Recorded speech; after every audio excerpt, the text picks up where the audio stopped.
Well, in Star Trek's Friday's Child, we get a little action with Klingons. Well, just one really, but the whole nature of it. And this is one where it's well, I guess it's just because it's the one Klingon, perhaps. But the idea that they're brave warriors and whatnot. Here we get a guy who's just rather backstabbing and sleazy, and a coward. So maybe it was just him.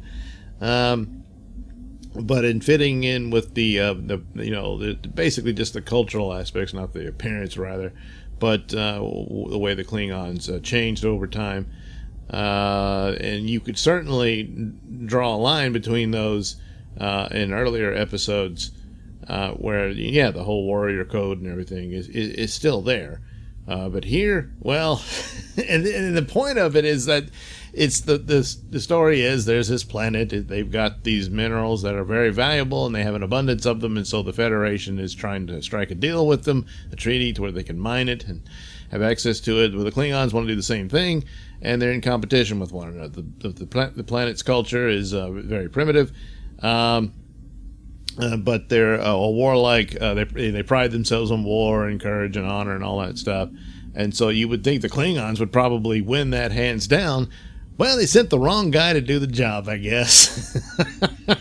So it starts out where McCoy has actually studied this planet. He did an earlier mission on there where he just, to explore it and understand the culture of these people and all of that. And so he's kind of, in charge of this as they beam down to make contact. They didn't know the Klingons were already there. Klingon appears, a red shirt, pulls his phaser, and the tribesmen kill him. So, not off to a great start. So, in order to show good faith, they agree to give up their phasers and communicators so they can't contact the ship. Meanwhile, the Enterprise gets lured out of orbit by a mysterious distress call. Of course, it's a trap, and you can tell by Scotty's face that he already suspects that it is, but regulations and protocol, what have you, he's bound to at least try to offer aid to this ship in distress. So they take off. Plus, this is one of these episodes shot out of sequence because Chekhov is once again back in his ridiculous wig. But what are you going to do? So off they go on that. They've been diverted, and there's problems. Meanwhile, so you got the chieftain. He seems to be open to the idea of the Federation, but then there's a younger challenger, and he's more agreeable to for the Klingon offer. And then so a civil war breaks out right there in the camp, and the chieftain gets killed, and so the other guy is now the leader. His pregnant wife, played by Catwoman Julie Newmar, is now pretty much doomed. Her husband's dead, and the TR they call the leader doesn't want to be challenged by this child, so he's pretty much decided she's going to die. Kirk intervenes, and so now this causes all kinds of trouble and whatnot. Well, they escape. They got their communicators back, but they couldn't find their phasers, so they have to use knives, and they develop bow and arrows and stuff, which is interesting because the culture has never developed bow and arrow. So they mentioned that, hey, they'll be impressed with that, won't they? So they hunt them down.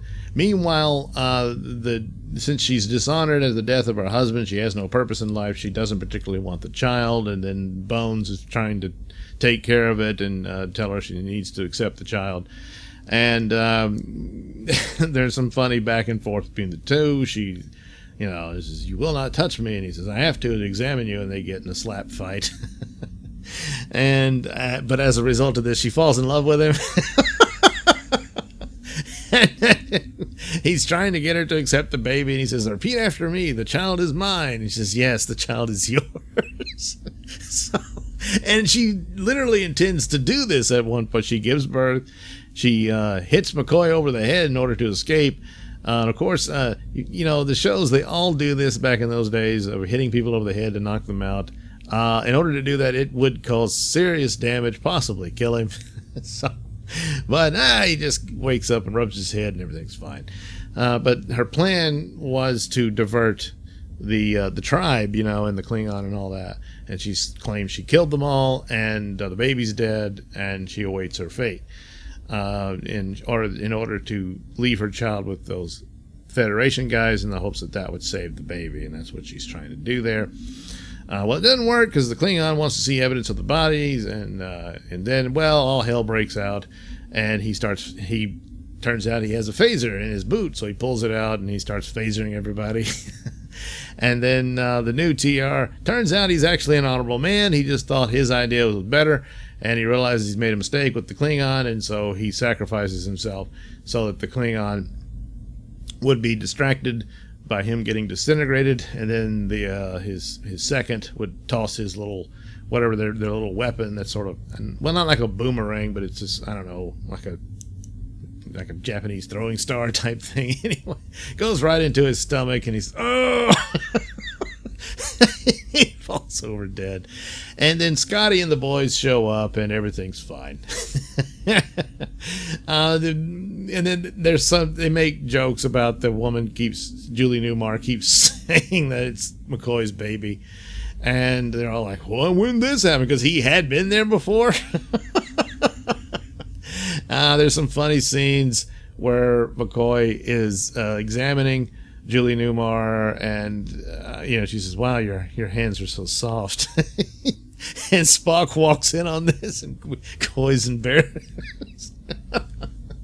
And stuff like that. There's a good joke, a funny line from Shatner, but the problem is they get him to repeat it. So there's a scene where, Spock saying, "I don't know if this plan will work or not," and then Kirk says, "Well, if you don't want to try it," obviously he's being facetious, and then he does it again with McCoy. So yeah, it's, probably should have thought of something else, but anyway, and all well, a good episode, just kind of odd with but there's your cowardly Klingon, and that's the job,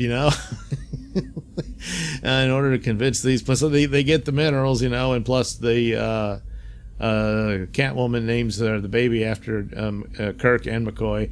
Didn't care for Spock, I guess. So he doesn't get named for the baby. But anyway, so good episode. Yeah, good one.